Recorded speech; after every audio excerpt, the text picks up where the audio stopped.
Hello everyone and welcome to PrairieGirlRocks. Today we're going to talk about dinosaurs under the big sky. Maybe we're going to talk about the people finding the dinosaurs under the big sky more than anything else. Let's talk about Jack Horner, the author of this book. Jack Horner, a native of Shelby, Montana, found his first dinosaur bone when he was 8 years old. He now conducts dinosaur research throughout the world. Since 1982, Dr. Horner has been the curator of paleontology at the Museum of Rockies in Bozeman. He and his research team have discovered the first dinosaur eggs in the Western Hemisphere, the first evidence of colonial nesting and parental care among dinosaurs, and the first dinosaur embryos, all in Montana. Author of numerous scientific and popular books and articles, Dr. Horner served as a technical advisor on Jurassic Park, The Lost World, and Jurassic Park 3. As I talked to Jack Horner again this time, and his apprentice Holly, and her apprentice Brenna, I can't help but notice that there's a trend, a theme, that everybody picked up a bone when they were a kid and were just hooked since then. And I gotta say that I think we were using the term kid loosely here. I think we should use the term kid loosely here. Because I might have been a 30-year-old kid or a 35-year-old kid before I picked up my first bone and got interested. I think that there's nothing wrong with whether you're an 8-year-old kid or a 38-year-old kid or a 68-year-old kid. I think that Rocks and Fossils is for everybody, and so I hope that this video inspires somebody to pursue those desires and wants to go pick up rocks and fossils. It's okay. You can actually make a living doing this. Let's go interview some paleontologists. All right, everybody, I've got Brenna here, and she's way into paleontology, so we're gonna just dive right into this. Brenna, how'd you get into paleontology? Oh, I was just the typical kid that picked up a fossil and never grew out of it, as much as my mother wished I would. Are you working on anything currently? Yes, I am a Holly Woodward Ballard student, so I'm working on histology, and I'm primarily working on Tyrannosaurs and modern-day mammals for comparisons. Very cool. What's your favorite thing you've ever found? Oh, that's tough. Well, I did find a very nice Tyrannosaur tooth the other day, which ranks pretty high. But other than that, probably collectively what we call the duck butt or the dream bone site. We found that a few years ago, so out here at the Redding Ranch or Redding Field Station. It's just a hadrosaur, and it's a pretty big one, and we're still getting stuff today. Very cool. What's the weirdest thing you've ever found? Coprolites, which are fossilized poop. We like coprolites on this channel. We are big fans of coprolites. And any advice for anybody who's interested in paleontology? Any kind of references or things that we might find helpful? I mean, just read up as much as you can. Like if you're going to go to college and all, as much as you can read beforehand, and then once you get in, just papers after papers. You'll be really, really well prepared. So very good. Read up. It was nice to meet you. Thanks for talking with us. Check out PrairieGirlRocks when you get done out here. Will do. All right. Thanks. Yeah. Oh, that was exciting, but I could hardly contain the excitement that I had as I ran down the aisles of the theater to go meet the Jack Horner and his apprentice, Holly Woodward Ballard. I gave myself some miserable introduction, something like, oh, I've met Jack Horner before. He came and spoke at a graduation up in Sunburst, Montana, and it must have made a little sense because he looked at me with a familiar twinkle in his eye and said, wow, that was a long time ago. I said some more ridiculous things like, you invited me to come dig dino bones then, and I never did. I should have. But I did start a YouTube channel. Would you be interested in answering a few questions for my YouTube channel? And he said something incredibly stoic and super noble like, you know, I've had an incredibly long day talking to people and answering questions. Thank you so much for coming to see me. I'm sure my apprentice Holly would love to answer some of your questions. And she did. Fair enough. So Jack says he's talking. Thank you, Jack. You're welcome. And this is Holly. Holly, could you give us just a quick introduction, who you are and what you're doing here? Sure.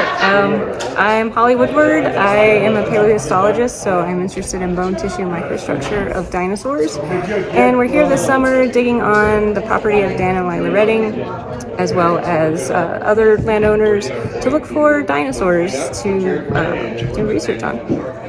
That's awesome. Yeah. What is one of the coolest things you've ever found?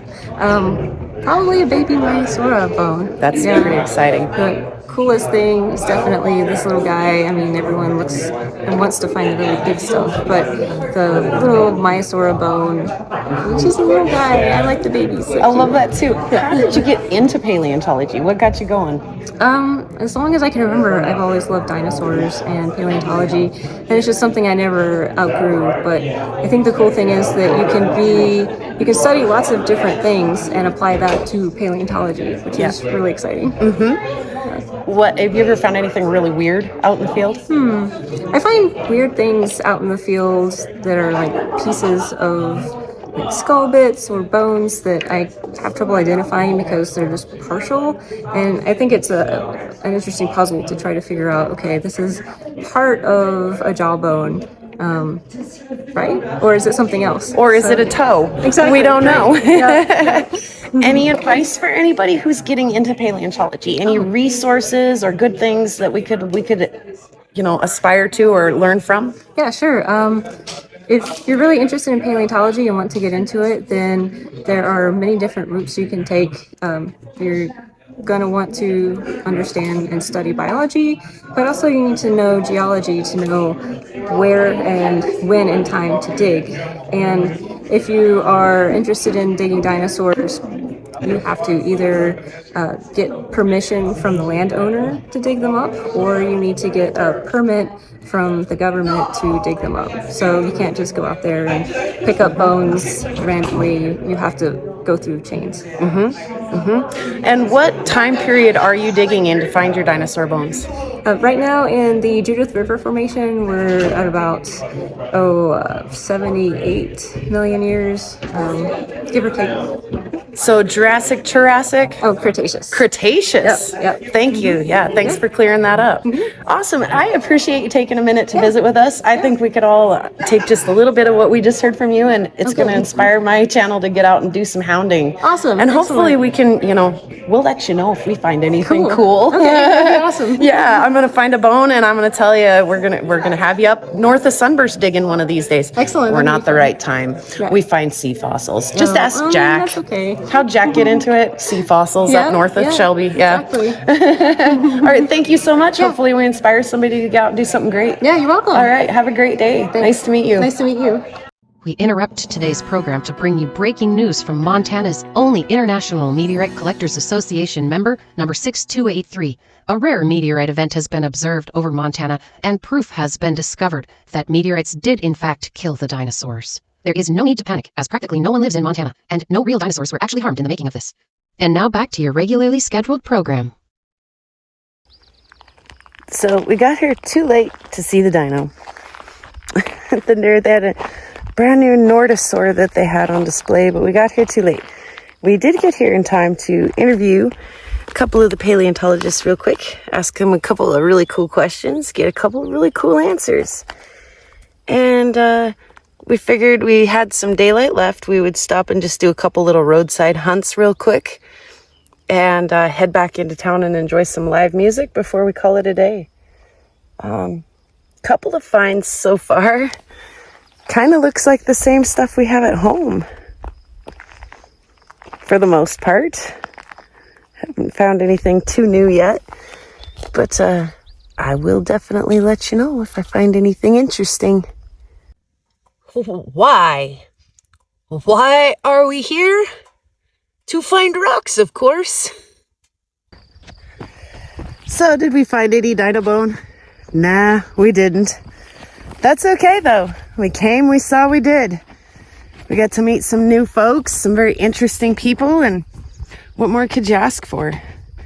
Another beautiful day, like I say, out here on the High Line. Sun's getting ready to set back there. I found pockets full of rocks, of course. Mom's back there. She's getting in the field. She's crazy. The skeeters are going to eat her alive.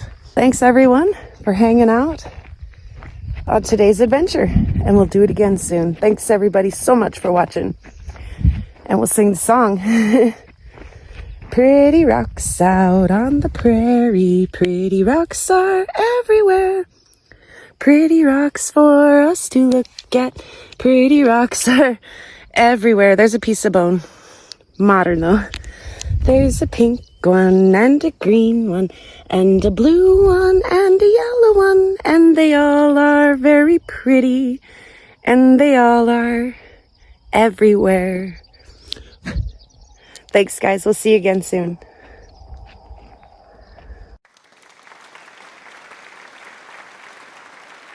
Awesome for that, because the first thing you need to find dinosaurs are outcrops. You could be in prime area to find dinosaur fossils, but if it's covered in vegetation, you have a really hard time finding those fossils. So the Kennedy Coulee is great because it's highly erosive. There's not much vegetation, and the first thing you want to do while you're walking around is start looking for tiny little bone fragment chunks, and because you're looking for something that's eroding out of a cliff face. And if the bone is coming out of the dirt and it's being eroded, it's just going to start chunking out.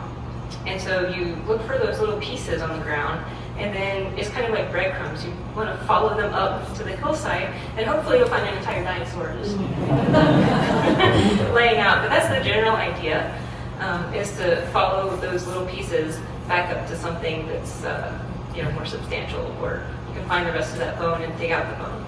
Pick up all the pieces and put them back together. A lot of individual variation, but I wouldn't be surprised if that thing was at least 8 years old, probably more.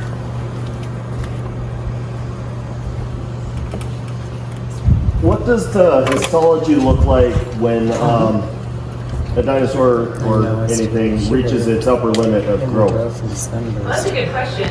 So there is a particular structure in histology and bone tissue microstructure that indicates that adult size has been reached. And we find that in modern bone and in animals today.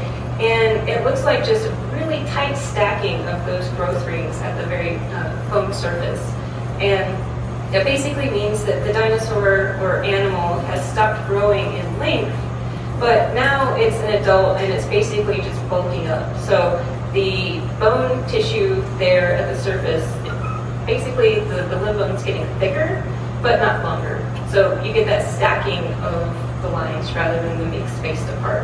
And that indicates that adult size has been